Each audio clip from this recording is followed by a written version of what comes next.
On today's show, NASA's peculiar plan to give the moon a small little tiny moon. A classic Nintendo game gets a much-deserved HD remake, and you can play it for free. Yes. And some enterprising and brilliant students find a way to create a fire extinguisher that uses sound to extinguish the flames. That's hot. Get out. It's Tomorrow Daily.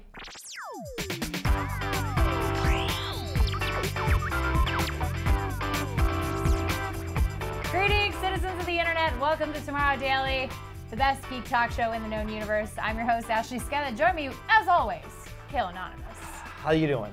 I'm great, and I'd like to start off this show and every show this week with a disclaimer that April Fool's Day is this Wednesday, meaning that if any of these stories turn out to be false, I would like to have plausible deniability and let you know that I tried, okay? Like, I tried to verify each of these stories, so if any of them turn out to be not real, I did, in fact, make an effort. You're covering your buttocks on this one. Usually people don't give people a clue in that April 1st is coming up. I might hate April Fool's Day because my birthday is the day before April Fool's Day. And so when I was a kid, everybody and their brother thought it was just so hilarious, ha ha ha ha, to wrap up boxes that were empty and be like, I got you a birthday present. And then they were empty. And then I was just like, wow, nice job. I got to return all those empty boxes I bought. Yeah, you better. But do we have an April Fool's episode planned? Maybe we do, maybe we don't. You'll have to tune in and find out. I pitched you an idea. I hope we go with it. I don't know. I think we all kind of like had ideas going. Some ideas, maybe. If you have any ideas, hashtag TD Fools. Yeah, TD Fools.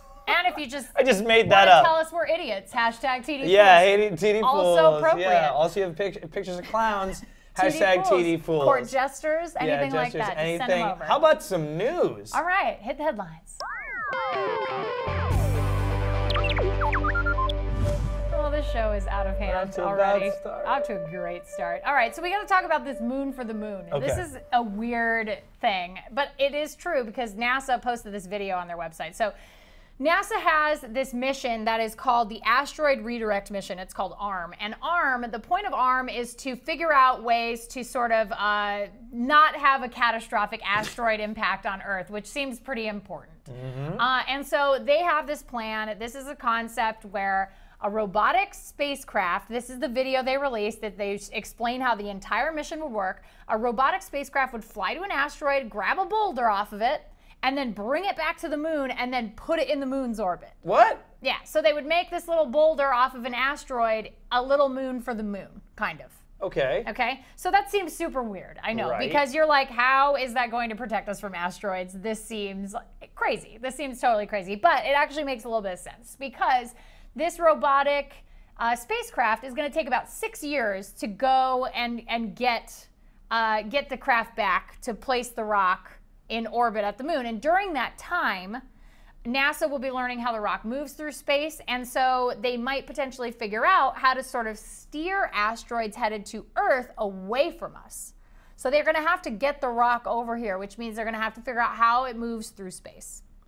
Okay. Okay. So that's an important part of learning sort of like, well, how can we sort of move these larger asteroids? Like if there was something that could really cause damage to Earth and it was heading for us, how could we sort of figure out, you know, maybe we could send a spacecraft up there to sort of steer it away from us, things like that.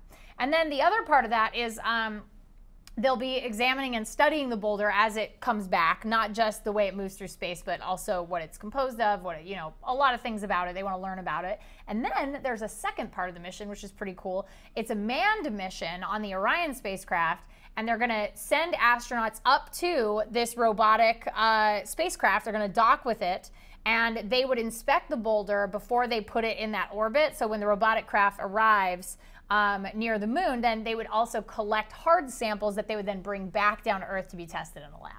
So it's not only like learning more about asteroids and how they're composed and what they're made of and all this other stuff, but also trying to figure out kind of if there was sort of a catastrophic asteroid headed for us and it looked pretty bad, you know, maybe this is kind of a way that we might be able to avoid that. And they're hoping, I think 2020 is the goal on this. So it's a few years out, but they're already, I mean, they have to work on it now. Is this not a little bizarre to you? Super weird. Okay, I just wanted to make sure that I wasn't being like too judgmental, but it's like Uber there's a lot for of asteroids. Yeah, it's like Uber for asteroids. I like, and then the whole like manned mission, like everything is just like, Okay. But I mean, it does You get make that knowledge. To me, it makes sense that they would say, we want to see how this robotic spacecraft would move this boulder through space in the event that we would need to sort of guide one away from Earth. Like, we want to make sure there's not any surprises. So I think that that's a pretty good idea, and to do something on a smaller scale and then say, okay, now we know this works, we can try it on a bigger scale, something like that.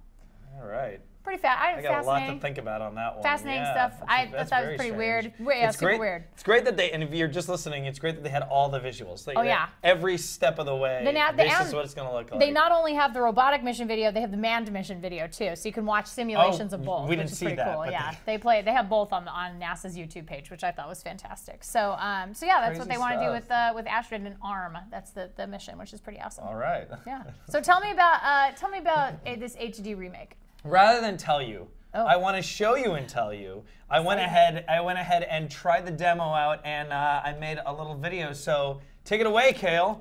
Thanks, Ashley and Khail.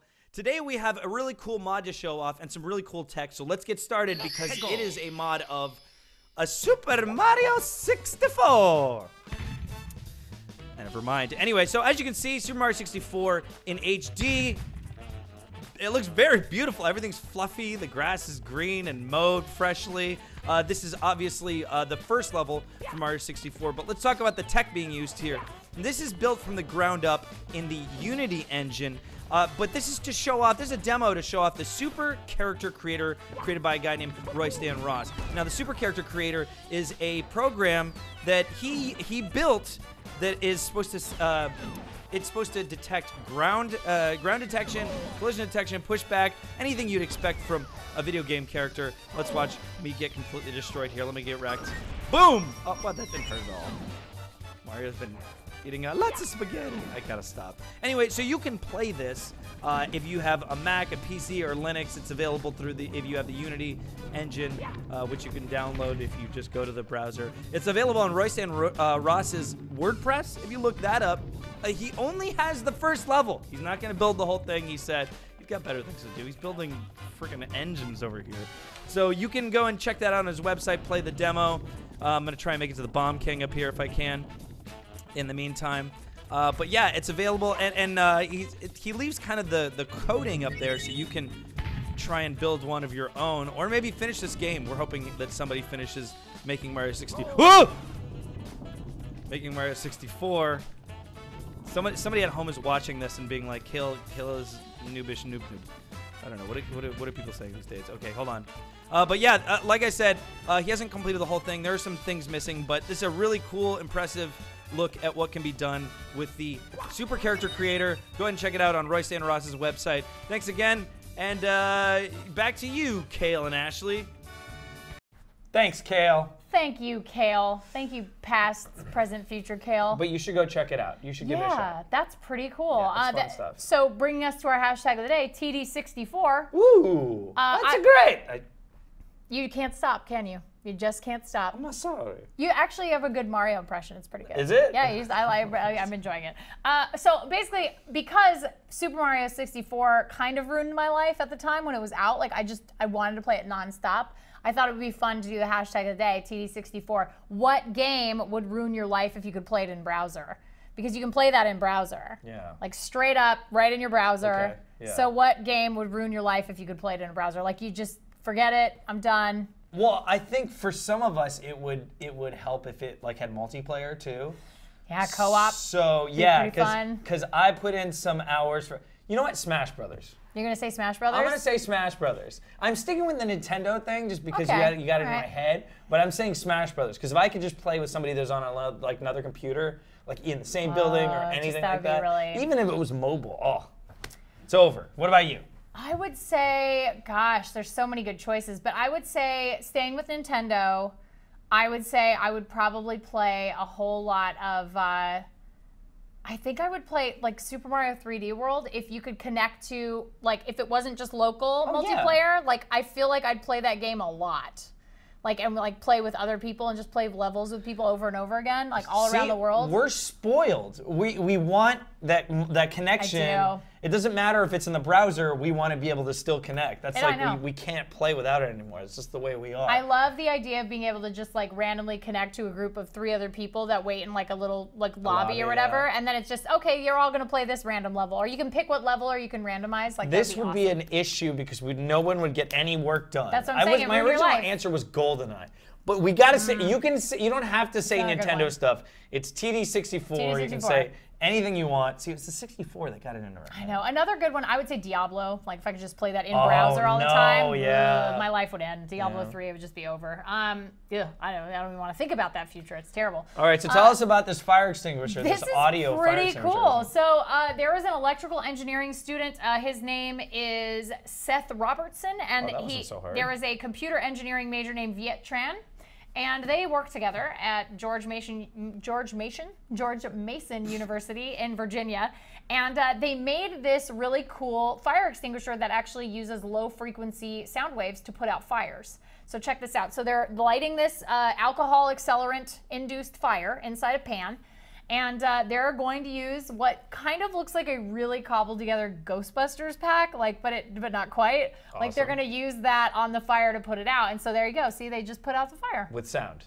With sound. There's no kind of like extinguishing foam or anything like that. They did it with sound. So here's how it works.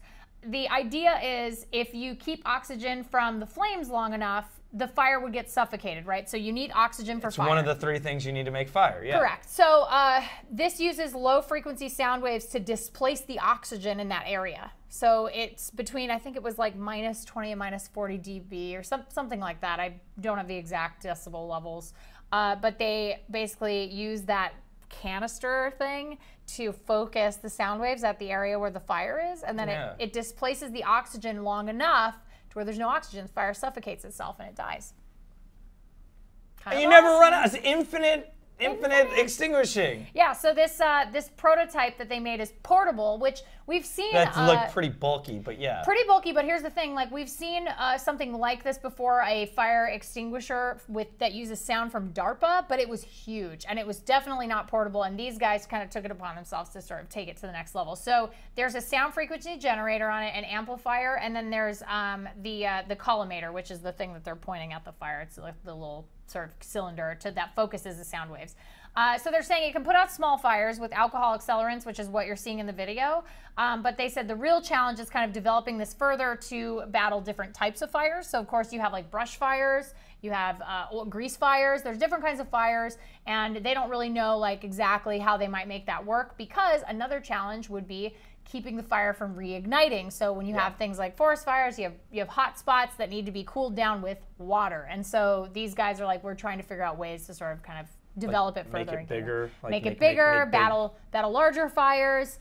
That's their goal. So, but it's still really cool that they made this sort of portable pack, and they're saying the idea of this could really revolutionize home fire extinguishers. So you would have something like this in your house for a small fire.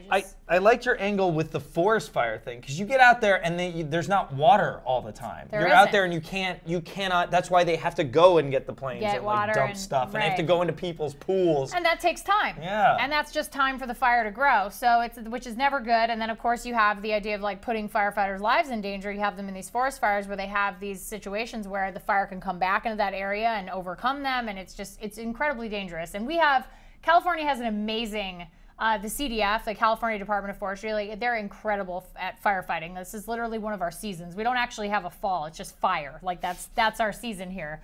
It's just, there's like fire, and then there's drought, fire, mudslides, like these are our seasons. And traffic year-round. And traffic all year round. Yeah. So yeah, I mean, it's really dangerous. So to think that maybe it would be safer for not only firefighters, but even just people in their houses, like this is pretty cool. Yeah, that is cool. Awesome. I like the idea that, off on a Khail tangent, that they would be playing a song. You get to pick a song. Where's the drop? Like which one puts out fires the best? Yeah, does Avicii put out better fires than Skrillex? So funny. They tried music. But they said it didn't displace the oxygen enough. It was There was too much chaos in the variation of the sound waves, and they said we couldn't use music. It has to be a set, like, low frequency range that would be able to displace the oxygen. I was going to create my own TD here. I know, I'm sorry. TD dubs, and then tell me which song you'd use to put out fires. Perfect. Yeah. That was a good one. Sorry. Dolly Parton. Sorry. So we're going to take a quick break, and we will be right back with a Back It or Hack It. It's pretty fun. It's a robot. Okay. It's just straight up full disclosure. Is this one that you think you have an idea, whatever? It looks pretty cool. I mean, I think it could be really fun. And then we have your user feedback from last week. And then, of course, we have our phone talker for the day. But before we go, check out this break video of a CD basically exploding in and of itself. It gets rotated so fast that it warps and then explodes at 170,000 frames per second.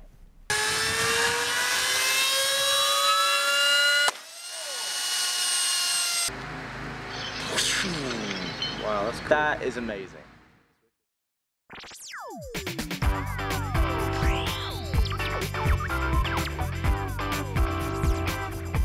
Welcome back to the show. It is Monday, which means it's time to discuss a crowdfund effort that we are interested in, but we're not quite sure if we're gonna give it a go or maybe just not so much. So it is time, as always, for Back It or Hack It. Okay, so today on Back It or Hack It, we have Plen 2. Plen 2 is a robot. Okay. I love me some robots. Well, yeah, we both like some robots, as long as they're not robot babies. As long as they're not robot babies. Plen 2, they claim to be the world's first printable open source humanoid robot. Printable? So how adorable Plen 2 is. There's oh my little God. Plen 2, it's a mirror robot. So what this comes with is it's a robot kit with an Arduino control board, got some servos in it, accessories that people can assemble. So here's the cool part about Plen 2 is that you don't actually need special tools or technical knowledge to assemble this robot. Fantastic. So anybody. You just need a screwdriver. You get the kit. You can assemble your little robot. It's about 7.8 inches tall when it's finished being built. It's like, oh, they're bringing each other coffee. It's adorable. They also give you the 3D printing data, so you can actually make your own custom parts and or like make your own custom like shells. Oh, so this is the basic, and then you can make it whatever you want. The Dev Edition, I love this one. He's on the treadmill. The Developer Edition is going to have the Intel Edison chip on board, so really like good for developers, be able to kind of expand what it does. We saw the spider dress was Intel powered, Intel Edison chip powered. It is fully open source. It will be iOS and Android compatible. They want to deliver it, and they want to deliver it by November 2015. And they're saying, like, as you can see in this video, they're giving all sorts of reasons why you could use this robot. You could do it for rehab, you could rehabilitation, you could do it for fun, you could have it for different uses. Like, I mean, that's ridiculous. Like, they have all these, like, hilarious little, This like, video, outfits. if you're just listening, is the best robot video I've ever, the most adorable. Pretty adorable. It makes robots look like they're not going to take over the world, but that they're going to take over our hearts. They're going to take over our hearts. They're going to take them over. I love it. So yeah, this is, so there's somebody assembling it right there. It looks pretty straightforward. I mean, there's all kinds of stuff you can do with this robot. They're saying like, it is extremely open-ended what you can accomplish with it, and they have this sort of interface that sort of you can help teach it what to do. There's one where you have Connect, you're teaching it how to move and stuff. Oh, he's reading his faces, so it looks like that it can read your motions. There's that armband thing that we showed earlier on earlier episode. There's a headband where you can send over like your brain waves to like have it do activity. You can read facial features. Very open-ended. Use your phone. Very open-ended. Okay, so. Looks adorable. Looks adorable. It's no Genghis. It ain't Genghis cheap. Here. Good old Genghis the robot. Poor Genghis has no movement at all. But what about the price? It's a little pricey. It's a little pricey. It's not going to be $199 like you would, walk into an Apple store and buy some accessory for $200. It's right now the early bird over $350. The lowest priced early bird kit, which only has one spot left last I checked, is $699. Good Lord. And that's almost sold out. Then they have an early bird thing that has 11 spots left, and that's $799. And then the regular Kickstarter price is $899. So it's not cheap, but it does look like it has a pretty wide range of programming ability. Right. So if you're a developer or you're into robotics, if you want to teach robotics, this seems like a pretty open-ended project that you would be able to sort of, every semester you'd reset it. I think schools, this that'd be cool, really good thing. So apparently they've already met their goal. They have over $40,000. Yeah! So Plan 2 will hopefully go into production at some point. They've got 35 days to go, so they met their goal pretty fast. Yeah, that's Plan 2, and they have all kinds of like special developer editions and like all sorts of stuff. So and they even have cheaper tiers if you want to print out the robot shell yourself. So let's say you have a 3D printer at home, you just need the boards, like the circuit boards and stuff, that you can get them for cheaper, but the fully, like the assembly kit where you get the robot, all the 3D printed parts, everything to put it together starts at $6.99. That's not so bad if I had a 3D printer. So if you have a 3D printer, if you know someone who does, you could do that. Yeah. Tom, I'm coming to your house, I'm using your 3D printer. Yeah, Tom. So, yeah, I don't know Tom either. So what do you think? Back it or, should I answer first? Yeah, I think you should answer first. I say back it. I love that sort of open source and all the potential they showed. Hopefully it's actually, you can actually do all that. But yeah, I would love to see that in schools. Like, I wish I had a class where I got to learn sort of like that programming aspect. I mean, it's going to be coming into play more and more. I agree. So yeah, definitely back it. It looks like I don't have to. Yeah. So I just get to wait for Plan 2 to come to a home near me. Yeah, exactly. And give me a hug. Okay, what about you? Yeah, my recommendation on this would be, if you have the money, back it and you're into it. If not, wait and then find a friend who got one, find somebody who backed it, look through the comment section, make friends with them on the internet so that you can hang out with Plan 2. Yeah. That seems like a good plan. Or you could steal it from them. Or you teach it to love me and not No, but him. see, it's going to steal your heart. You want to be the person who owns its friend so that you can hang out. So it's just all positive. So we're both back it on this. I say back it. Okay, yeah. No, this is awesome. Pretty cool. Yeah, it's one of my favorite robots. Super cute. Yeah, it's adorable. Kind of reminded me of like a tiny Baymax. Yes. Just a little bit. It's like a little bit of Baymax in there. It's not as squishy. So cute. But really cute. Anyway, Plan 2. Plan 2. Cool, Plan 2. Okay, guys, we got to talk about your user feedback for TD Junk. Last week we talked about the Chinese guy and his son who are building transformers in China. That's right, the junk transformers. Yeah, but they were super cool. And we asked you guys to use the hashtag TDJunk to tell us what you would want to build out of junk, if you could build anything. And you guys gave some pretty good answers. Frank wrote in and said, I always wanted to build a life-size bender with some Boston Dynamics tech. So oh my God! Gotta get in the Petman tech. And yes, Megaton. I'm back, baby. See, my Mario impression's better than my Bender impression. But yeah, that's a great one, Bender. Hopefully functioning Bender. Rick wrote in and said, I want to create a life-size Megas XLR. Ironically, Coop finds Megas in a junkyard. Nice. Yeah, I like that one. That's a good one. That's a good one, too. Matt wrote in and said, TD Junk, I would like to see a machine that turns scrap pieces flat and then use those for buildings. Oh, wow. He actually wants to using your noggin. Save the world. Yep, using your noodle there. That's smart. Gail wrote in and said, Simon Cowell already took some junk and made a boy band called 1D. Hey-oh. He'll be here all week. Be sure to tip your waitress. There's one less junk in One Direction, you know. One of them quit. I saw the news. And then Charles wrote in and said, a 200-foot-tall Galactus to eat space junk. No, he eats planets. He eats planets. You'd build him, and then he would eat Earth, which I guess if you are his owner, you get to travel around. But he's kind of a jerk.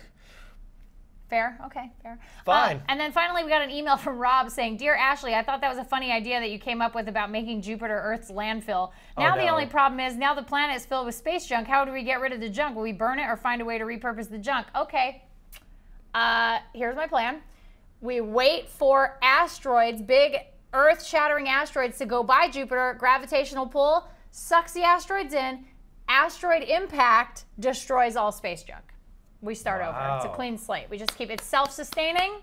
Problem solved. Ashley for space president. You're welcome, everybody. 2016. Thank you. Ashley for space president. I'm feeling pretty good about that. I thought about it a lot today. And then it came to me. But yeah. The answer was right in front of my face the whole time. It's right there. Jupiter is the answer. Yeah. They will solve their own. Jupiter can solve its own problems. Okay, cool. Yeah, great. So, all right, guys, it is time for our very last piece of user feedback, which is always our photographer of the day.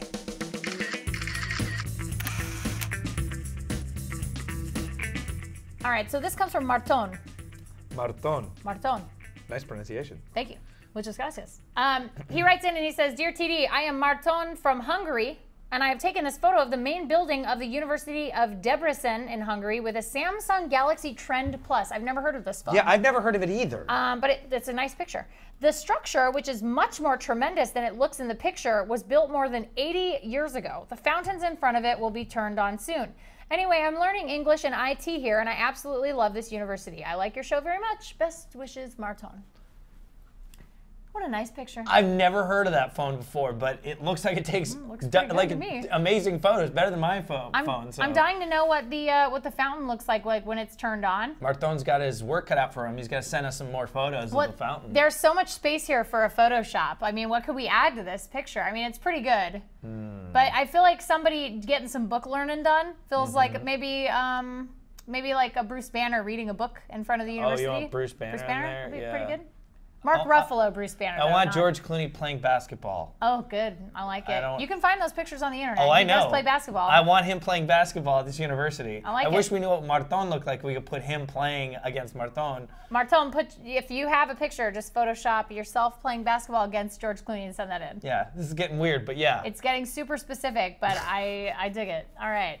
So that is Marton's picture, and like I said, the Samsung Galaxy Trend Plus. Very interesting. I've never heard of that phone before, so pretty cool.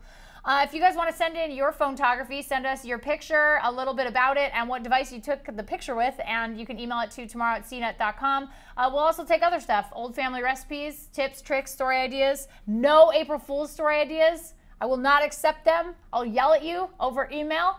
But if you absolutely hate email and you want to use social media, you can do that too. Snapchat, Tumblr, Twitter, Facebook, Instagram. We're Tomorrow Daily on all those things. And Tomorrow Daily TV over on Google+. And if you're a YouTube watcher and you're watching this on YouTube, don't forget to subscribe, leave a comment, like, anything you want to do. But also, if you're listening on the iTunes podcast, don't forget to rate and review. And oh, yeah, our personal Twitters. And say hi to Genghis while you're in there reviewing our show. Genghis, nobody's even, anyway. So, our personal Twitters. Oh, yeah, I'm at Ashley Skeva. I'm at Khail Anonymous. And that's it for the show today. We will be back tomorrow, my birthday. It's your birthday! It's my birthday too. No, that's the Isle of Lucy episode where there's a little, she's in Italy, and it's little Ricky's birthday. Anyway, I don't want to get into an Isle of Lucy. Yeah, send in, Island. Send in if you want to give her wishes, hashtag TD Ashley. Yeah, send that in. And birthday wishes. I'll be old. My chair will be replaced by Tombstone tomorrow. That's what I'll be 1 year older, nice. 1 year closer to death. Until then, until tomorrow, be good humans. We'll see you guys next time. Bye.